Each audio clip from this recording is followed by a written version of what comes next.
My name's Phil Bach, and I met Dr. Josephs in 1988. And that's when I met him, and I was a recovering stroke victim.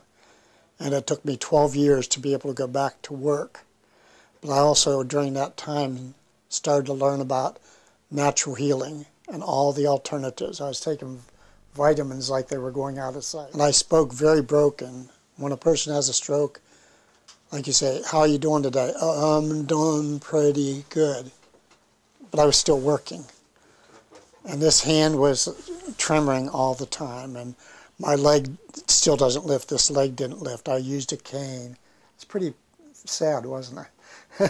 Anyway, after the first almost a year, it was in 1989, he just sat me down like right in front of me. And I want to know why you don't want to take these treatments. He says, I don't like needles. What do you mean you don't like needles? I pass out when I... He says, well, why don't you close your eyes? I'm serious. That's what he said. I never thought of that, you know. And I had double vision, which they call diplopia, right? Is that correct? I had ringing in the ears, headaches that my head felt like a balloon all the time. I had the slow speech and trouble trying to remember words. And he put me on the first 20. About 12, 15, all of a sudden my speech became like it is now. It was really good. I mean, and around 20, and between 20 and 30, the ringing in the ears stopped, the headaches went away, the diplopia went away, and I started driving again. Before I came this time, what was I called you in late December, I think? I started having, I get these ongoing chest discomfort. It's not a pain, it's like I can't get enough air in me. But yet my lungs are okay, the heart's okay. So they put me in the hospital, emergency, they rushed me to the hospital because the blood pressure just jumps all over the place. They said, all right, find out what it is, do whatever you want. They did the catheterization of the heart, 45 to 50%. Sent me home. They didn't know what else to do. They did other tests. In January, it hit again. And I knew I was supposed to come out here, but I couldn't drive this far. It was hard. My wife doesn't drive. So they put me in the hospital again, and then I had another attack while I was there, and so they admitted me right away. And then they did the same test all over again. Well, what are you going to do about it? Now it was down to 40 to 45%. And I have to tell this story because heart specialist says, you know, you were 45 to 50% blockage before. Now you're down to 40 to 45%, maybe even less. He said, what are you doing? I says, well, I'm taking care of myself because you guys don't know what you're doing. I do. I tell them right out. I said, haven't you ever heard of chelation therapy? He said, well, yeah, I know what that is. I said, well, I didn't get to do that. If I did, I wouldn't be here. But I said, have you ever heard of evening primrose oil? And he says, I don't know what that is. I says, you mean you didn't hear the study that the AAMA did for 10 years about what evening primrose does? They and the drug company, or the AMA and the drug companies did? And he says, no, I don't know about it. I says, well, as a heart doctor, you better find out about it. And I says, you better get online. Well, what's it do? And I tricked him right into it. Yeah, I was just so happy.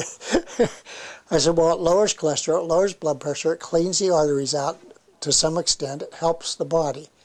Well, how much did you take? I said, I was taking one with each meal. I doubled that since my last time seeing you. And it did that? I said, yeah, you better go online and read about it. And I went back in for my checkup with my family, or the primary physician. And I had then seen Dr. Joseph, and he gave me hydrogen peroxide and one treatment.